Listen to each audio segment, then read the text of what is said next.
The certified letter arrived on a Tuesday morning that would forever change Marcus Shen's relationship with his neighbors and his understanding of property law. He stood in his kitchen, still in his pajamas, holding the thick envelope with the law firm's embossed letterhead that seemed to mock him from the pristine white paper. His coffee grew cold as he read the same paragraph 3 times, each word hitting harder than the last. Demand for immediate repair or replacement of boundary fence. Property value diminishment. Legal action will be pursued. 30 days to comply.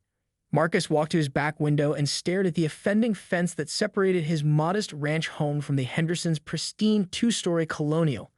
The wooden barrier installed by the previous homeowner 15 years ago had seen better days. Several boards hung at awkward angles, the posts leaned like tired soldiers, and winter had not been kind to the already weathered structure. But a lawsuit? Over a fence that wasn't even entirely on his property?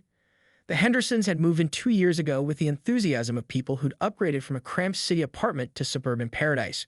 Richard Henderson, a corporate lawyer with perfectly manicured everything, and his wife Susan, whose daily routine seemed to involve finding new things to complain about in the neighborhood Facebook group.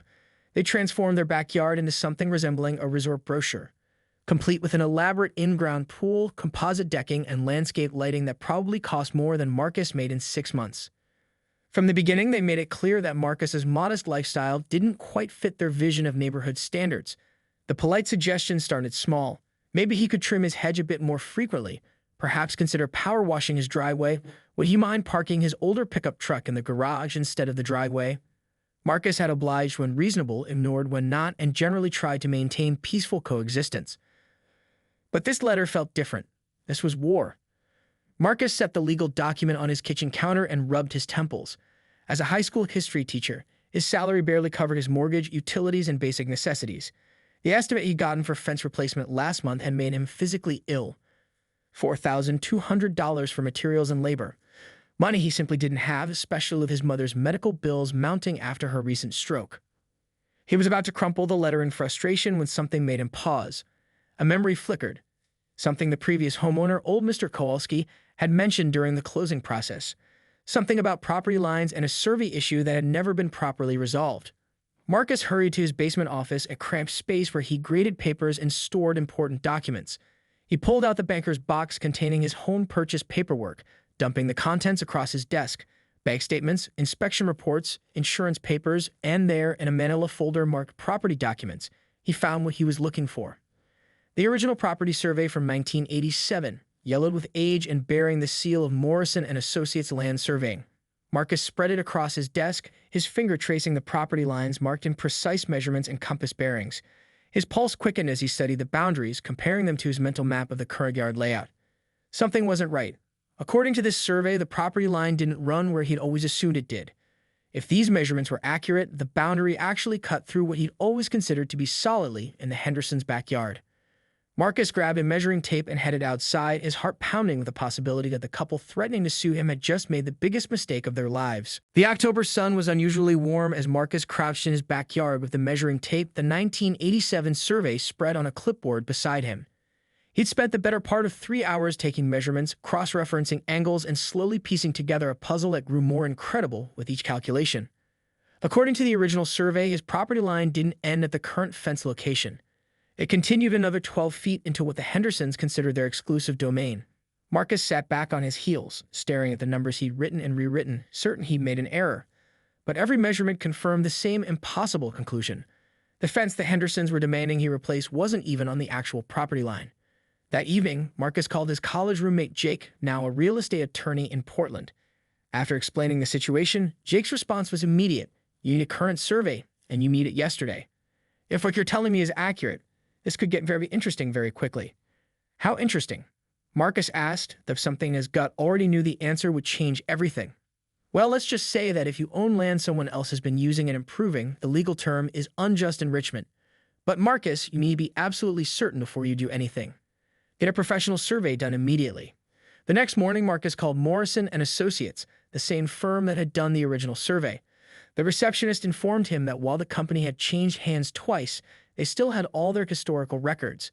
A surveyor could be out within the week. Actually, she said, I'm looking at your file now. There's a note here from 1987 about a dispute that was never resolved. Something about a fence installation that didn't follow the actual property lines. Marcus's pulse quickened. What kind of dispute? Let me transfer you to Mr. Morrison Jr. He might remember more details. 20 minutes later, Marcus had the full story. In 1987, the previous property owners had gotten into a heated argument about the fence location. The Kowalskis had wanted it installed on the actual property line, but their neighbors had already begun construction in the wrong location. Rather than force an expensive relocation, both parties had agreed to leave the fence where it was with a handshake agreement that it didn't represent the true boundary. Problem is, Morrison Jr. explained, handshake agreements don't transfer to new owners. Legally, your property line is still where we marked it in 1987. If the current occupants of the neighboring property don't have documentation proving ownership of that disputed strip, it still belongs to you. Marcus scheduled the survey for Friday morning. The intervening days felt like waiting for exam results that would determine his entire future. He found himself staring out his back window of the Hendersons' pool area, trying to imagine what 12 additional feet of property would mean. On Thursday evening, he noticed Richard Henderson in his backyard, apparently measuring something near the pool. Susan stood nearby, gesturing animatedly. Marcus couldn't hear their conversation, but their body language suggested they were planning something significant. Friday morning arrived gray and drizzly. The surveyor, a methodical man named Pete Carlson, arrived with equipment that looked like it belonged on a NASA mission. For 4 hours, he took measurements, consulted GPS coordinates, and compared his findings to the original 1987 survey. When he finally approached Marcus with his findings, his expression was carefully neutral. "Mr. Chen, I need to ask you something. Are you aware of exactly what sits on that 12-foot strip of your property?" Marcus shook his head, though his heart was already racing. Pete pulled out his tablet and showed Marcus a detailed diagram. "According to our measurements, confirmed by both the original survey and current GPS coordinates, you own everything up to this line." He traced a boundary with his finger that cut straight through the Hendersons' backyard paradise. That includes half of their pool, most of their deck, and about 60% of their outdoor kitchen. Marcus stared at the screen, hardly believing what he was seeing. The couple threatening to sue him over a fence had built their dream backyard mostly on his property. Marcus stood in his kitchen that Friday evening, staring at Pete Carlson's official survey report spread across his dining table. The professional diagrams and legal descriptions made it undeniably real. He owned a 12-foot strip that included approximately $85,000 worth of his neighbor's backyard improvements. The irony was almost too perfect to believe. The Hendersons' gleaming pool, installed just 18 months ago for a reported $45,000, sat half on his property. Their composite deck, which Susan had bragged about on the neighborhood Facebook page as maintenance-free luxury, extended 8 feet into his land. Even their outdoor kitchen, complete with built-in grill and granite countertops, occupied space that legally belonged to him. Marcus's phone buzzed with a text from Jake. "Got the survey photos you sent. Holy shit, Marcus. You need to document everything before they realize what's happening. Take photos, get valuations, and whatever you do, don't let them know what you've discovered until you're ready." Through his back window, Marcus could see the Hendersons hosting what appeared to be a dinner party. String lights illuminated their patio as friends gathered around their outdoor kitchen, completely unaware they were enjoying amenities built largely on someone else's property. Richard Henderson stood beside his pool, gesturing proudly as he no doubt explained some feature of his backyard paradise. The next morning, Marcus woke to the sound of machinery. Peering out his bedroom window, he saw a landscaping crew in the Hendersons' yard, apparently preparing to install additional features near the property line. A sick feeling settled in his stomach as he realized they were about to spend even more money improving his land. By noon, the workers had begun installing an elaborate stone fire pit directly on the disputed strip. Marcus watched from his kitchen window as Richard Henderson supervised the installation, clearly excited about his latest backyard addition. The fire pit alone appeared to cost several $1,000s, judging by the quality of the stonework and the size of the crew required for installation. Marcus called Jake immediately. "They're installing a fire pit on my property right now. What do I do?" "Document everything," Jake said firmly. "Photos, receipts if you can get them, everything. But don't intervene yet. Let them finish. The more they invest in your property, the stronger your position becomes when this goes to court." That afternoon, Marcus discreetly photographed the installation process from various angles. He also took detailed measurements, confirming that the fire pit sat entirely within his property boundaries. The Hendersons were now approaching 6 figures in improvements made to land they didn't own. Sunday morning brought another surprise. Marcus found Susan Henderson at his front door, holding a plate of cookies and wearing her most diplomatic smile. "Marcus, I wanted to apologize if our letter seemed harsh," she began, her tone suggesting this was a rehearsed speech. "Richard gets a bit intense about property values. We're just hoping we can work something out about the fence situation." Marcus accepted the cookies politely, noting that Susan's gaze kept drifting toward his backyard as if she was trying to assess something. "We've been thinking," Susan continued, "and we'd be willing to split the cost of a new fence. 50-50. We know you're a teacher, and we respect that. We just want our property values protected, you understand." The offer was almost laughable given what Marcus now knew, but he kept his expression neutral. "That's generous of you to consider. I'm still looking into my options." "Well, don't take too long." Susan's smile grew slightly strained. "Richard's already contacted the lawyer about moving forward if we can't reach an agreement soon." After Susan left, Marcus sat on his front porch, eating one of her cookies and contemplating the situation. The Hendersons were preparing their legal attack, completely unaware that they'd handed him the ultimate defense. They'd spent nearly $90,000 improving his property while threatening to sue him over a $4,200 fence that wasn't even on the correct property line. His phone rang. Jake's voice was excited. "Marcus, I've been researching property law in your state. If someone builds permanent improvements on your land without permission, you have several options. You can demand they remove everything at their expense, or you can claim ownership of the improvements and compensate them for materials only, not labor or profit." Marcus smiled for the first time in weeks. "So they built me a pool?" "They build you half a pool, a deck, an outdoor kitchen, and apparently a fire pit." "Marcus, you're about to turn the tables in the most spectacular way possible." The mediation session was scheduled for a Tuesday morning at the law offices of Henderson and Associates, Richard's own firm. Marcus had insisted on mediation before any formal lawsuit, knowing it would give him the perfect stage for his revelation. He arrived carrying a leather briefcase borrowed from Jake, containing copies of surveys, photographs, and legal precedents that would change everything. Richard Henderson sat across the polished conference table in his $3,000 suit, radiating the confidence of a man who believed he held all the cards. Susan flanked him, her expression a mixture of disappointment and determination. Their attorney, a sharp-faced woman named Patricia Wells, had prepared a presentation complete with property value assessments and maintenance cost projections. "Mr. Chen," Wells began, "my clients have been reasonable in their requests. The fence separating your properties has deteriorated to the point where it's affecting their property value. We're simply asking that you fulfill your responsibility as a property owner." Marcus nodded politely. "I appreciate their position. Before we discuss the fence, however, I'd like to address a few concerns of my own." He opened his briefcase and withdrew the survey documents. "I recently had my property surveyed, and I discovered some interesting discrepancies in the current property line assumptions." Richard leaned forward dismissively. "Mr. Chen, we had our property surveyed when we purchased. Everything is exactly where it should be." "That's interesting," Marcus replied, sliding copies of Pete Carlson's survey across the table. "Because according to this professional survey conducted by the same firm that did the original 1987 boundary marking, the actual property line is 12 feet farther into your backyard than anyone realized." The room fell silent as the three reviewed the documents. Marcus watched Richard's face change from confusion to concern to something approaching panic as the implications became clear. "This can't be right," Susan whispered, studying the diagram that clearly showed their pool, deck, and outdoor kitchen sitting on Marcus' property. Patricia Wells examined the survey with professional detachment. "Mr. Henderson, did your survey in 2022 involve actual boundary marking, or did it rely on existing fence lines?" Richard's voice was barely audible. "The existing fence. We assumed. Everyone told us the fence marked the property line." Marcus withdrew a folder of photographs. "I've documented approximately $87,000 in improvements you've made to my property over the past 2 years.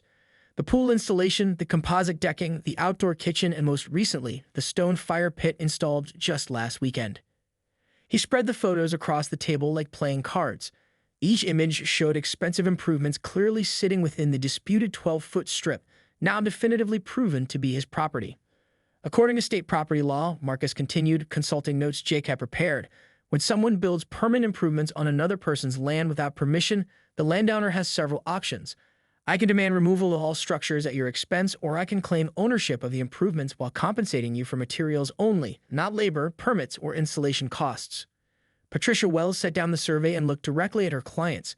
"Mr. and Mrs. Henderson, if this survey is accurate, you're in a very difficult legal position. You've not only built extensive improvements on someone else's property, but you've initiated legal action against the actual property owner." Richard's corporate lawyer confidence had evaporated completely. "There has to be some kind of statute of limitations, adverse possession rights, something." "Adverse possession requires 20 years of continuous, open, and hostile use," Marcus replied, having memorized Jake's briefing. "You've been here for 2 years, and your use was based on a mistaken belief about boundaries, not a hostile claim." Susan looked like she might be sick. "What do you want?" Marcus leaned back in his chair, savoring a moment he fantasized about for weeks.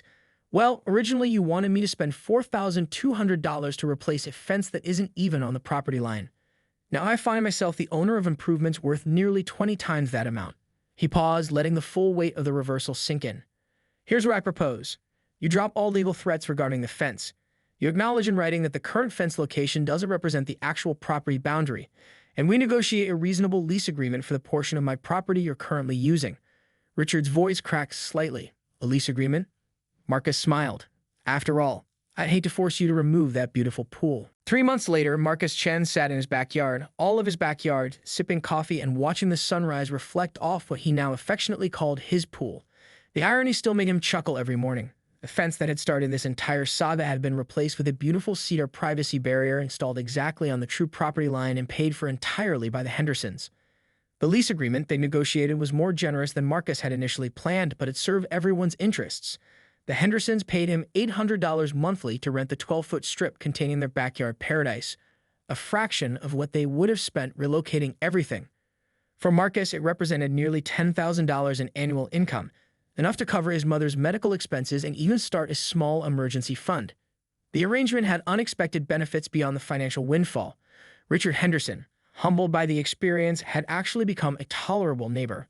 The corporate lawyer's arrogance had been replaced by grudging respect for the high school teacher who'd outmaneuvered him completely. Susan still struggled with the new dynamic, but she'd stopped posting passive-aggressive comments in the neighborhood Facebook group. The real satisfaction, however, came from the small victories that emerged from their forced cooperation. When Marcus mentioned that his aging pickup truck needed expensive repairs, Richard had quietly recommended his mechanic and negotiated a significant discount. When Susan's book club needed a larger meeting space, she awkwardly asked if they could use Marcus's living room, offering to cater the event. The neighborhood had buzzed with gossip for weeks after news of the property dispute resolution spread. The story became legendary at barbecues and block parties, the teacher who turned a lawsuit threat into a real estate windfall. Several neighbors had quietly ordered their own property surveys, suddenly paranoid about their own fence locations. Marcus's favorite part of the entire saga was the moment he received the Hendersons' first lease payment. He deposited the check and immediately called his mother to tell her he could afford the physical therapy her insurance wouldn't cover. Her tears of relief had been worth more than any legal victory. The pool access clause in their lease agreement had been Susan's suggestion, offered as a peace gesture. Marcus could use the pool anytime the Hendersons were entertaining, which turned out to be most evenings and weekends. He never owned a pool, never imagined he could afford one, and now he had access to a luxury that would have cost him decades of teachers' salary to install. On warm evenings, Marcus would float in the pool, technically his pool, and reflect on how dramatically his life had changed. The certified letter that had terrified him 6 months ago now sat framed in his basement office, a reminder that sometimes life's biggest challenges hide unexpected opportunities. Jake had visited twice since the resolution, both times insisting on swimming laps while declaring Marcus the luckiest bastard in legal history.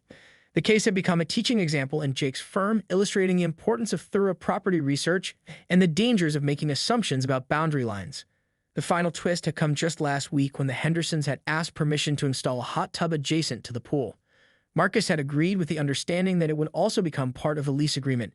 They were essentially paying him to upgrade his property with amenities he could never have afforded himself. As Marcus finished his coffee and prepared for another day of teaching American history, he smiled at the historical irony of his own situation. He'd learned that sometimes the best offense isn't just a good offense. Sometimes it's discovering that your opponents have been fighting on your territory all along. The fence that had nearly bankrupted him was gone, replaced by a boundary that finally reflected reality. And the neighbors who threatened to sue him over property values were now paying him monthly rent to maintain those same values.